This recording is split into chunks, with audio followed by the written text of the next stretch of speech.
You know, one of the greatest challenges about living life is we're going to make mistakes.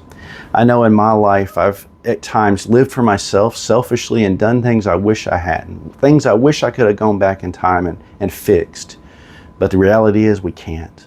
And even if we could, we'd probably erase some things we did positively along the way, because hopefully when we make mistakes, when we mess up, we learn from those mistakes. And that actually helps shapes our character from learning from those mistakes. Though we can't go back in time and fix those things, I do have some good news for you. God uses broken people. God has a plan for people like you and me, people who have made mistakes. Don't matter what it was, God can use you. God uses broken people. If you don't believe me, let's look at some history and biblical text. We've all heard of a guy named Moses. Moses freed the Israelites, led them to freedom out of Egypt. But did you know that prior to doing that, he committed murder? Now, some people argue it was defending another's life, but it was still murder. Yet God still leaned on him, chose him to be the person who would lead the Israelites out of Egypt. And we look at in Israel's history, we look at David, who was one of the greatest kings, the same David from David and Goliath.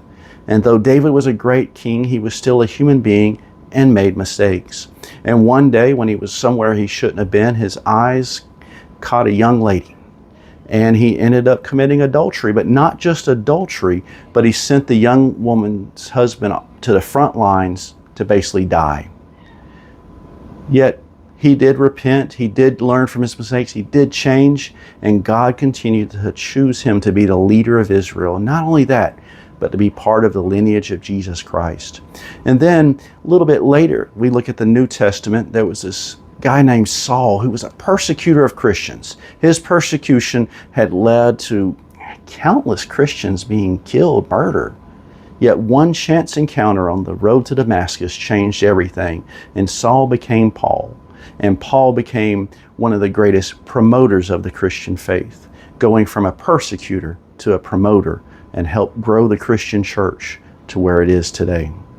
My point is, God uses broken people. God uses our mistakes to help shape our future. And all we got to do is quit looking in the past and look forward to the plan God has in store for you. God uses broken people, and He can use you.